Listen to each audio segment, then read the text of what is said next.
Ukraine Russia యుద్ధం ముగింపు America అధ్యక్షుడు డొనాల్డ్ ట్రంప్ విశ్వ ప్రయత్నాలు చేసినా పుతిన్ దారికి రావడం లేదు.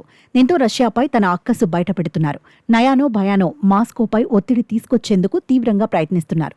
దీనిలో భాగంగా ఇప్పటికే Russia security council deputy chairman Dmitry మెద్వెదేవ్తో సోషల్ మీడియాలో వాగ్వాదం హద్దులు దాటింది. దీంతో రష్యా మాజీ అధ్యక్షుడైన మెద్వెదేవ్ అమెరికాది డెడ్ హ్యాండ్ ఆయుధ వ్యవస్థ అని, ఆ విషయాన్ని గుర్తుంచుకోవాలని ట్రంప్ను నేరుగా హెచ్చరించారు. ఈ పరిణామంతో ఉలిక్కిపడిన అమెరికా 2 అణు జలాంతర్గాములను రష్యాకు అత్యంత సమీపంలో మోహరించినట్లు ప్రకటించారు. తాజాగా ఈ అంశంపై ట్రంప్ మరోసారి సంచలన వ్యాఖ్యలు చేశారు. తమ అణు జలాంతర్గాములు తగిన చోటే మోహరించి సిద్ధంగా ఉన్నాయని తెలిపారు. అయితే ఈ అంశంపై మాట్లాడేందుకు వైట్ హౌస్తో పాటు అమెరికా నౌకాదళం నిరాకరించాయి. కాగా జూలై 30న రష్యాలో తూర్పు ప్రాంతంలో 8.8 తీవ్రతతో వచ్చిన భారీ భూకంపం కారణంగా రైవాచై నౌకాదళ స్థావరం తీవ్రంగా దెబ్బతిన్నట్లు అంతర్జాతీయ మీడియా కథనాలు వెల్లడించాయి.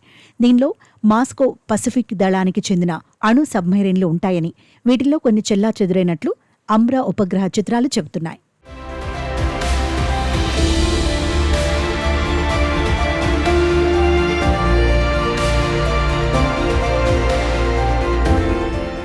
ఈ ప్రాంతంలోనే బొరైస్ శ్రేణి, సోవియట్ కాలం నాటి డెల్టా జలంతర్గాములను నిలిపినట్లు సదరు మీడియా కథనాలు పేర్కొన్నాయి. ఇవి అమెరికా వైపు మోహరించడానికి అనువుగా ఉంటాయని వెల్లడించాయి. భూకంపం కారణంగా మాస్కో జలంతర్గాముల పరిస్థితిపై నీలినీడలు కమ్ముకున్న ఈ సమయంలో అమెరికా సబ్మెరైన్లు రష్యా సరిహద్దుల్లో మోహరించింది. మరోవైపు ట్రంప్ కార్యవర్గంలో శక్తివంతమైన సహాయకుల్లో ఒకరైన deputy chief of staff Stephen Miller భారత్పై తీవ్ర ఆరోపణలు చేశారు. ఉక్రెయిన్పై మాస్కో చేస్తున్న యుద్ధానికి భారత్ పరోక్షంగా నిధులు సమకూరుస్తోందని ఆయన ఆరోపించారు.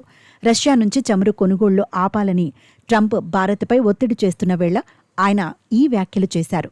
ఇప్పటికీ రష్యా నుంచి చమురు కొనుగోళ్లను భారత్ ఆపేస్తుందని ట్రంప్ బలంగా విశ్వసిస్తున్నారని చెప్పారు.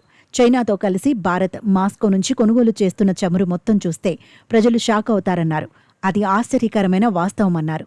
అదే సమయంలో భారత ప్రధాని మోదీతో ట్రంప్కు అద్భుతమైన స్నేహబంధం ఉందని గుర్తు చేశారు. రష్యాతో చమురు కొనుగోళ్ల కారణంగానే భారత్పై 25% సుంకాలు విధించినట్లు ఆయన గుర్తు చేశారు. కాగా అమెరికా బెదిరింపులకు భయపడి రష్యా నుంచి చమురు కొనుగోళ్లు ఆపబోమని భారత్ ఇప్పటికే స్పష్టం చేసింది.